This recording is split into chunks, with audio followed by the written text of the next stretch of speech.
नमस्कार मंडळी, माझ्या किचनमध्ये म्हणजे चैत्रास किचनमध्ये सर्वांचं खूप खूप स्वागत आहे. आज मी तुम्हाला मस्त पौष्टिक आणि सर्वांना आवडतील अशा तिखट मिठाच्या पुऱ्या दाखवत आहे. चला तर मग आता या बनवायला सुरुवात करूयात.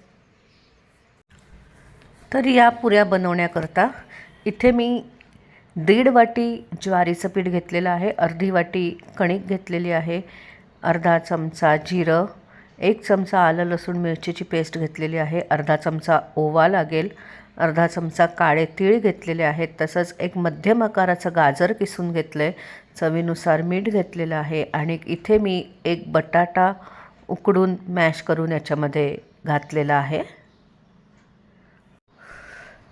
सर्वप्रथम मी हाताने हे सगळं छान मिक्स करून घेत आहे, एकजीव करून घेत आहे.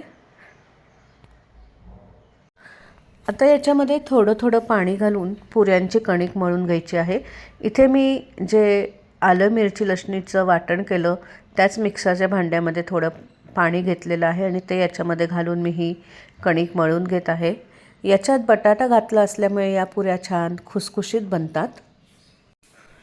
कणिक छान मळून झालेली आहे. तर आता याच्यामध्ये मी साधारण 1 टेबलस्पून तेल घातलेलं आहे आणि आता ही कणिक परत एकदा छान मळून घेत आहे. कणिक छान मळून झालेली आहे. तर आता ही मी साधारण 5 ते 10 मिनटं रेस्टिंगला ठेवत आहे आणि त्यानंतर याच्या छोट्या लाट्या बनवून घ्यायच्या आहेत आणि मग पुऱ्या करायला सुरुवात करायची आहे. अशा प्रकारे याच्या लाट्या करून घेतल्यानंतर आता मी एकीकडे तेल तापवायला ठेवलेलं आहे. तर पुऱ्या करायला सुरुवात करूयात. अशा प्रकारे सगळ्या पुऱ्या लाटून घ्यायच्या आहेत आणि मग त्या मस्त दोन्ही बाजूनी छान खरपूस अशा तळून घ्यायच्या आहेत. अशा प्रकारे पुऱ्या दोन्ही बाजूनी छान खरपूस अशा तळून घ्यायच्या आहेत. मस्त गरमागरम पौष्टिक अशा या आपल्या ज्वारीच्या पिठापासून पुऱ्या तयार झालेल्या आहेत. हे बघा किती छान खुसखुशीत अशा बनलेल्या आहेत.